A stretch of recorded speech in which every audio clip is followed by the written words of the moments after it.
Baik, bismillahirrahmanirrahim. Assalamualaikum warahmatullahi wabarakatuh.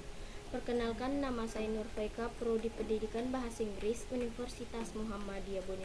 Jadi kali ini saya akan menjelaskan sedikit tentang dampak teknologi informasi dalam dunia pendidikan. Sebelum itu, mari kita ketahui tentang apa itu TIC. TIC dalam bahasa Inggris disebut dengan Information, Communication, and Technology atau disingkatan dari ICT.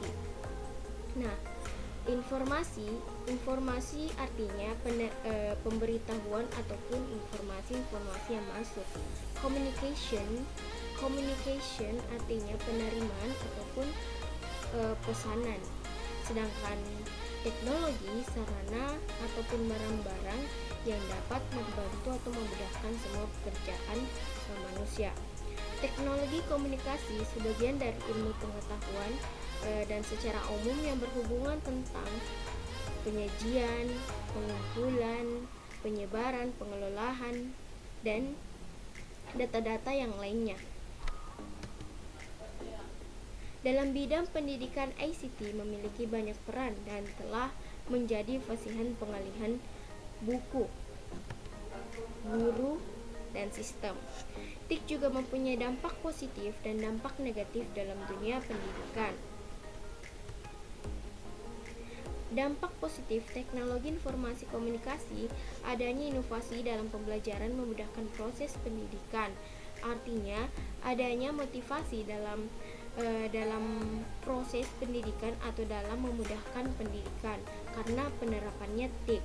Menerapkan TIC, sistem administrasi lembaga pendidikan akan lebih mudah. Menerapkan teknologi informasi komunikasi dalam lembaga-lembaga apapun itu akan memudahkan pekerjaan ataupun memudahkan seseorang. Peningkatan kualitas sumber daya manusia melalui pengembangan teknologi, artinya manusia dapat mengembangkan atau meningkatkan perkembangan teknologi dengan cara membuat aplikasi, link web, dan lain sebagainya. Dan juga ada kelas online dan diskusi online, di mana semua warga negara Indonesia ataupun orang-orang dapat berkumpul dengan cara kelas online, belajar dengan online, dan diskusi online tanpa tatap muka ataupun tanpa secara langsung. Dampak negatif teknologi informasi komunikasi dalam dunia pendidikan. Meskipun sistem administrasi diterapkan di suatu lembaga pendidikan seperti sistem tanpa celah, dan jika ada kecerobohan tersebut akan berakibat fatal dan tidak membuat teknologi informasi sebagai media sarana hanya belajar saja. Kita dapat menjadikan sarana yang lain dengan menggunakan teknologi informasi komunikasi. Pertimbangan TIC kepada dalam pendidikan, khususnya anak-anak yang masih berada dalam kendali.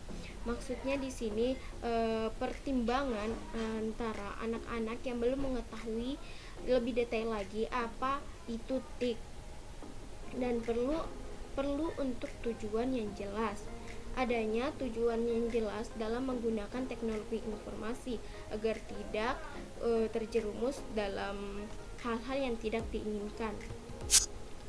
Mungkin hanya itu yang bisa saya sampaikan. Lebih dan kurangnya mohon dimaafkan. Wassalamualaikum warahmatullahi wabarakatuh.